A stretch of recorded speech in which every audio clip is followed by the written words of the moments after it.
We're going to talk about the Bria Jones Tarte situation. Here's the thing. I am a follower of Bria Jones. I have been for a while. I've also been a follower in the space. I've worked in the influencer marketing space. Now I'm working as an influencer myself.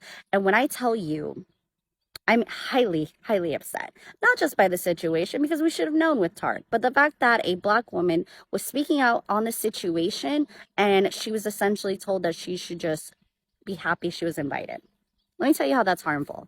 As a person who's worked in the influencer marketing space, Black and brown bodies, marginalized communities, we are often added in at the last minute.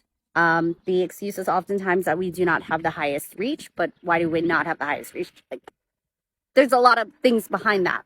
But the thing is, while we may not have as high of a reach, our engagement rate a lot of times is oftentimes higher. Our engagement rate, our ability to sell products, our ability to create a community is oftentimes a lot higher.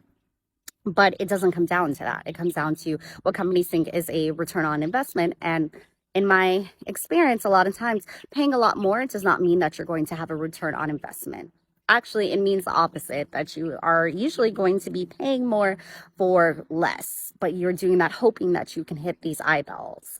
On top of that, we are oftentimes diversity hires added in at the last minute. And it's because these companies do not have people of color from these communities advocating. And if they do, like I was, sometimes they don't listen. They don't listen to us, to our thoughts. I worked in the gaming industry recently and worked for some huge clients. And when I tell you, I advocated for us to be represented, and I was essentially pushed out of that company.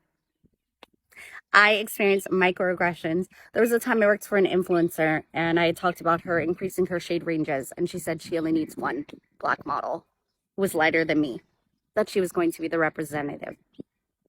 Am I able to say anything? No, they don't listen. Because here's the thing, they don't care. They don't care. As Michael Jackson said, they do not care about us, which is very unfortunate. But here's what we can do as creators, as people in this space. We can support each other. Specs and Blazer, come on.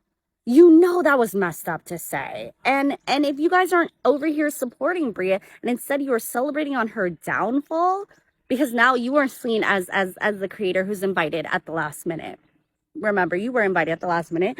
The influencer person had to scramble to find somebody of color who also fits within brand guidelines and is socially acceptable.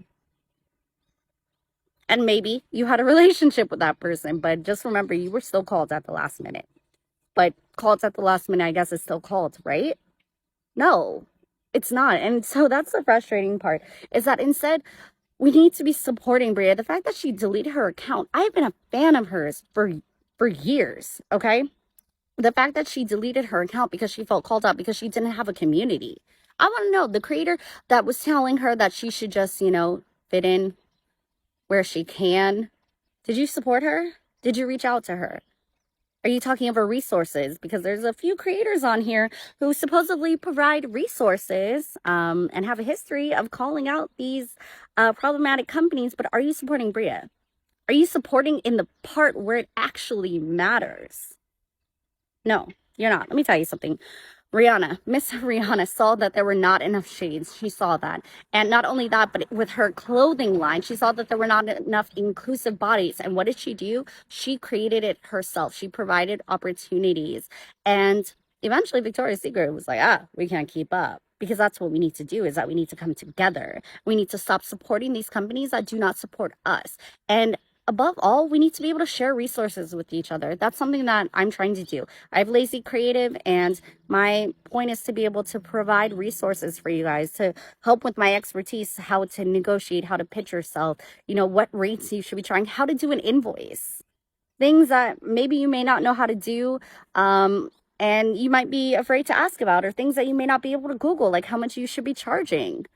Because let me tell you, a lot of that, there are formulas, but it's still kind of, a wild, wild west out here. So in the meantime, we need to just support each other and not say that you need to be grateful while you can, because you know what that reminds me of? That's what it reminds me of. Okay, it reminds me of telling Black people that we should just be happy we were invited to the table. Let's not do that.